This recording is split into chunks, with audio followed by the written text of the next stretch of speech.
He had the nerve to fire me while I was still holding the champagne flute he poured for the acquisition deal I closed. We were on the rooftop Manhattan skyline. Bleeding gold behind him, the kind of night people dream of. Warm breeze, string lights, the smell of expensive betrayal. He clinked his glass to mine, grinned, and said, "You've outgrown this role, Mia. It's time to move on." At first I thought it was a joke, some awkward attempt at mentorship. Then I saw the envelope tucked behind his back like a magician, mid-triac white embossed, my name misspelled ma. I didn't take it. HR will follow up tomorrow, he added, casual as an Uber cancellation. I should have slapped the glass from his hand. I should have screamed. Instead I looked him dead in the eyes and said, "You just fired the wrong," because here's what he didn't know: I had a backup laptop off-site, disconnected from the company network. On it, copies of contracts, Slack export screenshots, internal memos, and one particularly spicy video of Jordan, our visionary CEO, snorting something off a NDA-labeled folder while calling a female engineer code Barbie. And that was just the appetizer. What they did to me wasn't just betrayal, it was artless, lazy, arrogant in the way only overfunded white-collar boys could be. They thought they'd clipped my wings, but I'd already built the nest 3 months earlier. I started quietly redirecting vendor accounts, set up my own shell company, just initials, just a logo, and began hiring freelancers we already underpaid to build something better, something clean, fast, sharp. They thought I was working overtime for them. I was working overtime on them. And Jordan, he thought firing me in front of our partners would humiliate me into silence. Look on his face when I calmly dropped my badge into his champagne and said, "Check the news. Tomorrow was worth every Sunday I'd spent building my exit." But I didn't go home. I went to a different rooftop 3 blocks away, smaller building, shittier wine. My team was waiting for women, one exto, a Gen Z branding witch from TikTok, and a 38-year-old project manager who once got fired for being too direct. We toasted at midnight. I hit publish on the press release. Former Aurelius exec launches rival firm, secures $4.20 seed round overnight at 12:01. Jordan called. I didn't pick up because by then the billboard truck I'd paid cash for was already circling their HQ, looping one line in neon letters: "If you walk out, you'll never work in this town." Underneath, she bought it, and that was just Monday. By Tuesday morning, office group chat was leaking like a cracked dam in monsoon season. Jordan's assistant texted me, "Are you okay?" at 6:12 a.m. By 6:14 she followed it with, "Okay, but also, did you really buy the billboard?" "Yes, sweetheart, I really did. And I paid extra to have it parked outside WeWork, where Aurelius was pitching to new investors that morning." One founder called it a hostile distraction, another called it low class. Reporter called it brilliant guerrilla warfare. I called it breakfast at 9:00 a.m. The first domino fell. One of our biggest clients, Mira, a biotech startup with too much funding and zero brand strategy, canceled their contract with Aurelius and issued a statement: "We're excited to explore new directions with Maven Strategy Group." That's us, that's me. By 11 a.m. 3 more vendors reached out, not just to congratulate, to defect. Aurelius HQ tried damage control with a lukewarm tweet about wishing Mia the best in her future endeavors, but the internet is petty and keeps receipts. Someone dug up a tweet from Greg 2 years back. We only hire killers, and paired it with a photo of my press release. The mean caption, she killed the company. Let's rewind though, because none of this happened by accident. Months before I walked, I started noticing things, little things like how every win I brought in somehow became Jordan's LinkedIn post. Or how the intern who flirted with Greg got promoted faster than Asa, who practically ran our data ops. There was an ecosystem of rot under that glass office gloss when I knew better than anyone, and I started documenting everything: invoices misfiled under fake vendors, check NDAs forged without council review, check VC fund reallocation, oh baby, triple check. But my real weapon wasn't dirt, it was loyalty. While the founders were busy vaping CBD and brainstorming blockchain buzzwords, I was buying lunches, pulling late nights, whispering, "You deserve more," to every undervalued genius on payroll. I didn't build a company, I built a quiet rebellion, and now it was erupting at 2 p.m. I got a message from Connor Sr. Dev, weirdly quiet, brilliant, never liked me, at least I thought. All it said was, "I'm in, tell me where to send the code." I hadn't even asked. By 4 p.m. Aurelius pulled their website offline due to scheduled maintenance. What actually happened? Their back end collapsed under the weight of a rogue plugin. Connor wrote back in January, just in case. Meanwhile, we went live with our MVP, just a landing page, crisp white gold accents, my face dead center with the words, "You've heard the boys, now meet the builder." That night I went to an investor mixer at the Roosevelt, wore the same red dress I'd been fired in, ran into Greg near the bar. He looked like a man who'd aged 6 years and 24 hours. "You think this will last?" he sneered. Swirling his whiskey, I leaned in close enough to watch the panic twitch in his jaw. "I'm not thinking," I whispered, "I'm scaling." Then I walked away and left him staring at a woman who didn't just burn the bridge, she sold the ashes. Thursday morning, woke to an email from our lead investor. Subject: "You've officially pissed off half of Sand Hill Road. I'm proud of you." Attached was a photo, Jordan, puffy eyed, suit wrinkled, standing alone outside Aurelius HQ, staring up at my billboard as someone gravity a heart around my name. I laughed so hard I knocked over my green juice. But here's where things got really interesting. At 10:03 a.m. I got a calendar invite titled Settlement Chat. Urgent. Oh, send her name, just a burner email. The note: come alone, the location: room 212, Lafayette Hotel. Classic rich boys always think the same 3 things will save them: lawyers, money, and closed doors. I showed up in stilettos and leather gloves, the kind of outfit that says, "I dare you to underestimate me." Room 212 was dim, smelled like cheap cologne and desperation. Inside, Jordan, Greg, and Mitchell, their new crisis PR hire, who looked like he cried after every TED talk. Jordan didn't waste time. "We can make this all go away," he said, gesturing like a mobster who'd never skipped leg day. "Buy you out, fold your firm in 2 hours, give you a partner title." I blinked. "So you're offering me the same cage, just with fluffier pillows?" Greg shifted in his chair. "You could keep your staff. Think of it as reuniting the band." "The band?" I leaned forward. "Mean the team you underpaid, ignored, and replaced with Red Bull addicts named Tanner, then Mitchell." Sweet, soggy Mitchell cleared his throat.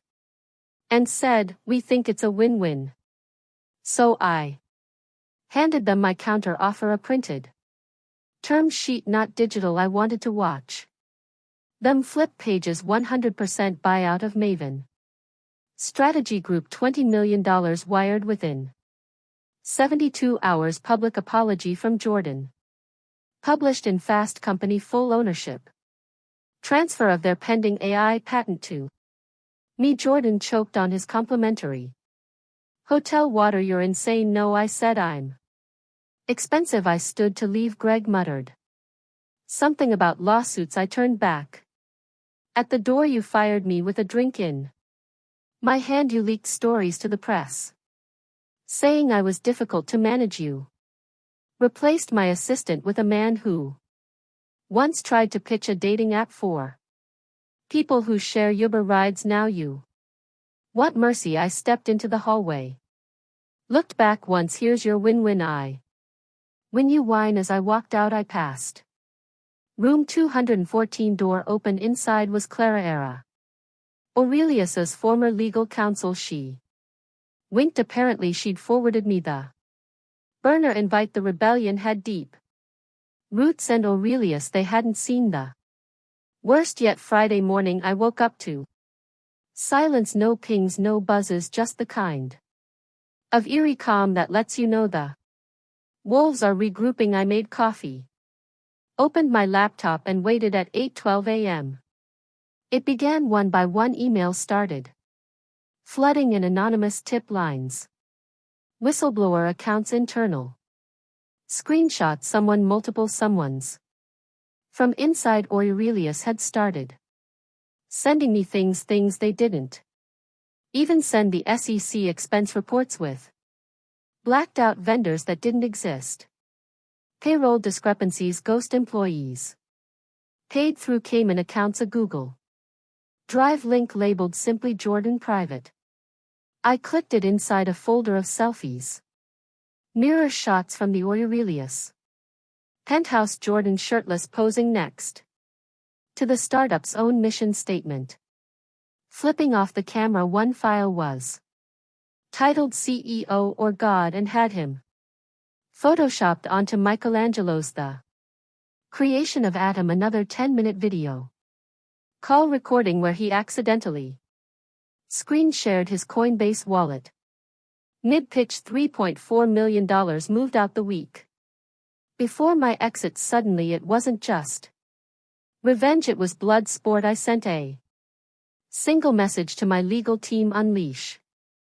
By noon Bloomberg had picked up the story. The headline, Inside the Startup Civil War: How a Fired Exec Took Down a Unicorn. They didn't name me directly. Not yet, just referred to me as the architect. I liked it. Had a villainous ring to it. By 3:00 p.m. Aurelius issued a trembling PR statement about internal restructuring and mismanagement concerns.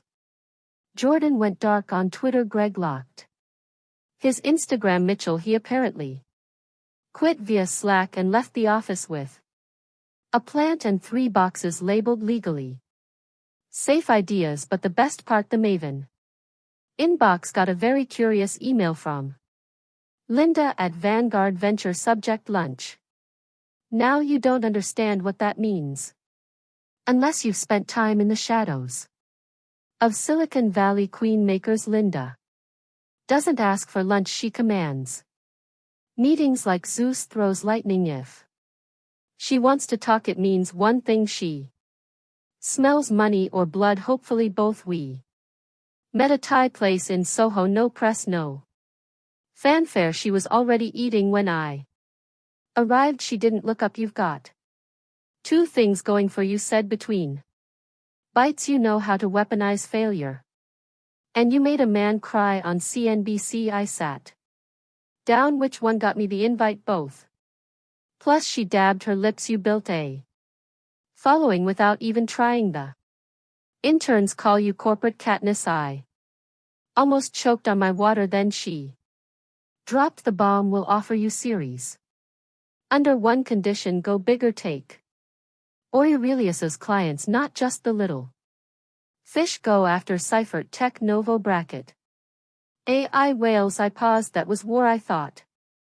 VCs hated drama, I said, she smiled, we hate losing more. That night I couldn't sleep, not because of nerves, because my phone wouldn't stop vibrating. A Reddit thread had gone viral, r/startup drama.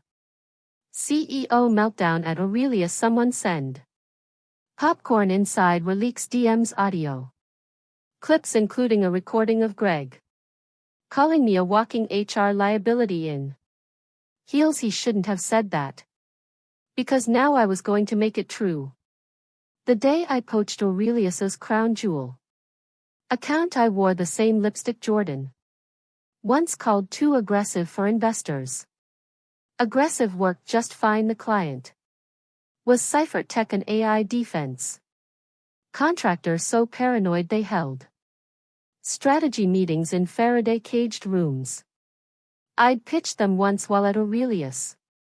Jordan blew it by showing up late and calling their CTO the human embodiment of a spreadsheet. She never forgot it. Her name was Darquin, PhD in machine learning, black nails, deadpan as hell. She messaged me directly at 6:44 a.m. Are you free for coffee, preferably somewhere with cameras? We met in a dingy bodega cafe in the East Village. She ordered espresso, I ordered silence. She slid me a folder inside a full-year contract, 6 figures a month, NDA stapled to the front. You're more dangerous on your own, she said flatly. Or Aurelius reeks of amateur hour. I didn't smile, just said we accept. 10 minutes after I signed, Jordan's assistant emailed me again. This time the subject line read, "Seriously, what do you want?" I replied with a photo of the Seifert Tech folder in one word: everything. That same afternoon, a private Slack channel inside Aurelius was leaked, code name #disaster response. Screenshots hit Twitter in one. Greg asked if they could pay me to go away. Another had Mitchell brainstorming ways to discredit me. Maybe she cheated on an SAT once. Can we fake an HR complaint? What's the female version of unhinged? That still sounds woke. Reddit tore them apart. Meanwhile, Maven's team was doubling daily. I hired Asia back as chief operations. Clara Era came in to handle compliance. Connor rebuilt our dev pipeline in a weekend and installed a kill switch we named Greg's Tears 4. Aurelius tried to poach any code. The entire repo would lock and display a single GIF, Jordan crying behind a frosted glass wall. But I wanted more. I wanted the root, so I met with a reporter from Wired. Off the record, told her I wouldn't leak what I had unless they tried to smear me. But if they did, oh honey, the folder I labeled Final Boss would be public by sunrise. She asked what was in it. I just smiled. No, if you see Jordan selling crypto seminars on TikTok. That night someone keyed the word trader into my car door. I didn't even own a car. It was Maven's shared Tesla. I sent a photo of it to our group chat. Asia replied, "We should print this on mugs." Greg tried to get ahead of the implosion by going on a podcast. Said the startup space was a hard place for female leaders, that he wished me well and that we all make mistakes. Was sweating through his Patagonia comments. Flooded in. You mean like firing the woman who built your entire valuation? Greg looks like he eats plain Cheerios and cries when people clap on planes. The tide had turned, but I knew better than to gloat, because Saturday morning an envelope arrived at my apartment. No return address, hand delivered. Inside a printed screenshot, one of my old emails marked confidential, a post-it note on top. Thought you might want to know what we found in your trash. The war wasn't Over they were digging. I stared at that envelope like it might hiss the email they'd printed wasn't damning on its own. A 2-year-old thread where I vented to Asia about Aurelius's leadership calling Jordan a goldfish in Gucci and suggesting we burn it down from the inside. Colorful yes, illegal no, but weaponizable absolutely. The fact that they'd found it in my trash, that meant someone got past Maven's security. Someone inside. That night I called an emergency, all hands, no slides, no agenda. Just war footing. We met in a co-working space that smelled like kombucha and tech debt. I locked the doors. Someone's leaking, I said, pacing slow. We're not panicking, but we're tightening the net. Connor spun his laptop toward me. I built a breadcrumb trap in our repo last week. Every clone gets a unique tracer. If they lifted anything, we'll know from the commit signature. Clara Era raised her hand. Also, I checked our trash. Literally nothing's been thrown out from the office in 2 weeks, which means they got that email from your home. Cue the pin drop. Silence. You think someone broke in? Asa asked. I think someone never left. I didn't go home that night. I crashed in the Maven war room, slept 2 hours on a conference couch with a whiteboard over my head that read, trust no one, not even Greg. By morning, Connor had results. One clone traced back to an IP assigned to a VP noun workspace, and when he referenced login timestamps, we saw something sickening. There was only one employee who'd been online every single time we had a breach. Her name was Mullery Jr., strategist, quiet, smart, almost invisible. He had access to comms, but never spoke in meetings. When we hired her, her resume had references from 2 Aurelius alumni. We thought it was a flex. It was a plant. She wasn't just feeding Aurelius, she was sending them our pitches, our financial projections, even screenshots of internal group chats. And she'd been doing it for weeks. I pulled her into a side office with Clara Era. No lawyers, no HR nonsense, just 3 chairs and a single question: why? Mullery didn't blink. They told me you were dangerous, that you'd destroy everything eventually. They said you were building a cult. I leaned back. Then why didn't you leave? She hesitated just for a beat. Because I started to believe you. She looked at Clara Era, then back to me. I think you actually can win. That's when she slid a thumb drive across the table. They offered me 20 grand for this. I didn't take it. Clara Era picked it up, turned it over, eyes narrowing. What's on here? Everything, Mullery said. Greg's plan to get you investigated for fraud, Jordan's burner accounts, and something else. Something I don't think they meant for anyone to see. Later that night we decrypted the files. One folder was labeled emergency exit Aurelius. Inside were spreadsheets, routing numbers, names.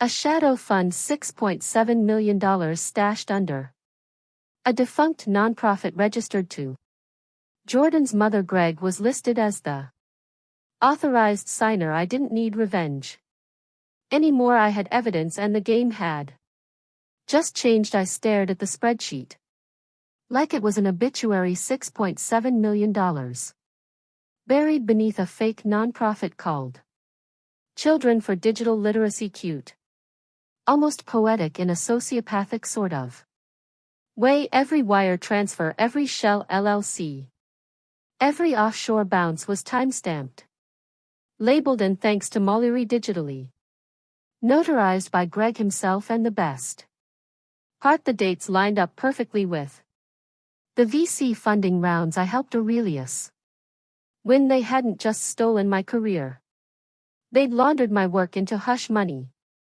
I didn't cry, I didn't scream. I just opened a new Google Doc titled their funeral my way. At 2:43 a.m. I called Linda from Vanguard, she picked up on the second ring, voice steady, estetic. I'm sending you something encrypted. You're going to want to see it before it hits the wires. There was a pause. Do you want to kill them? She asked. No, I replied. I want to sell tickets to the autopsy by noon. The strategy was set. First, leak the fund data anonymously to 3 reporters.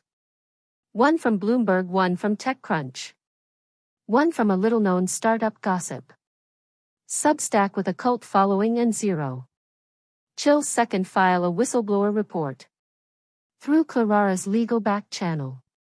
Safe, sealed, deniable. Third, weaponize Mallory. I gave her a choice: stay and rebuild her name with us, or walk and watch the chaos from a distance. To her credit, she didn't flinch. I want in, she said, eyes steelier than I'd seen before.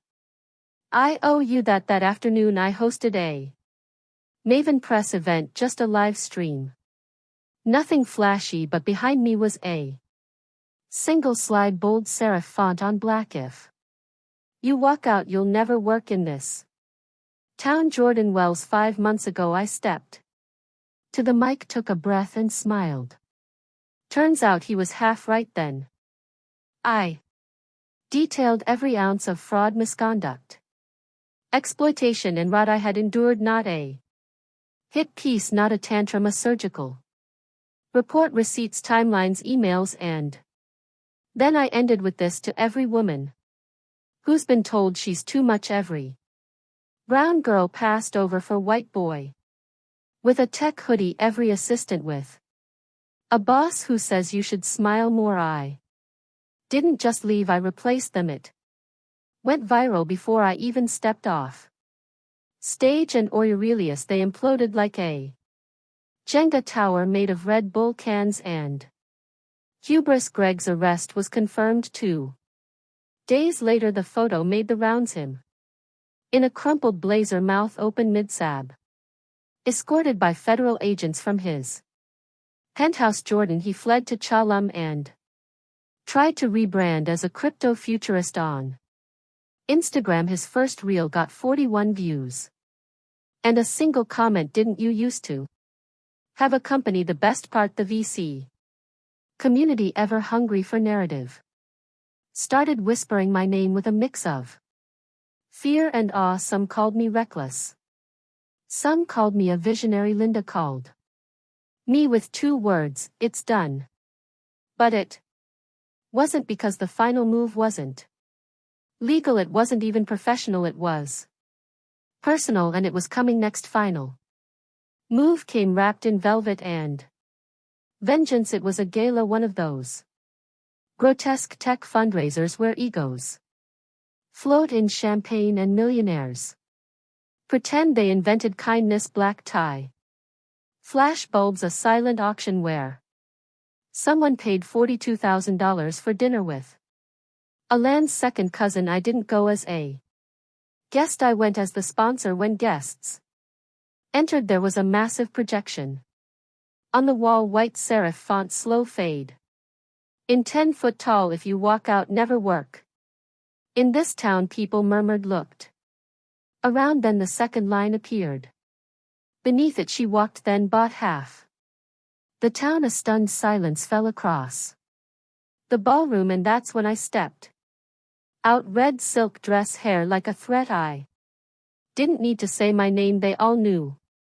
My table was dead center, name card engraved in gold: Mia James, chairwoman, Maven Strategy Group on either side, Quinn from Cypher Tech and Linda from Vanguard, both sipping from flutes like queens at a coronation. The press sounded me, investors circled like bees. I answered 2 questions, then smiled and turned them away with a single line: I came to enjoy the fall, and fall it did. Halfway through the night, a waiter handed me a letter, no envelope, just creased paper, scrolled handwriting: Jordan's, you win, I've lost everything. I still don't understand how you did it. I folded it neatly, used it as a coaster for my whiskey, and handed the glass to a Passing donor, then I made my real move. During the final speech of the evening, a boring speech about innovation and grit, I slipped backstage and took the mic. The moment the applause started, no warning, no permission, just power. Before we close, I said I want to thank the men who tried to bury me, because in trying to end me, they handed me a blueprint. I nodded to the AV crew. Screen behind me lit up. One by one the names appeared: Greg, Jordan, Mitchell. Their faces, their charges, the companies they defrauded, the staff they exploited, the startups they killed, and then their resumes with one red stamped diagonally across each, permanently unemployable. Gasps, a few claps. Someone dropped a glass, and I turned to leave, heels clicking like gunshots across marble. At the door I paused, looked back. Once the room had gone still as it should, because I didn't just leave, I rewrote the rules. I became the warning, the blueprint, the lesson they'll whisper in boardrooms for years. And when people ask me what it cost, I say this: just one sentence and the spine to walk through. English, auto-generated.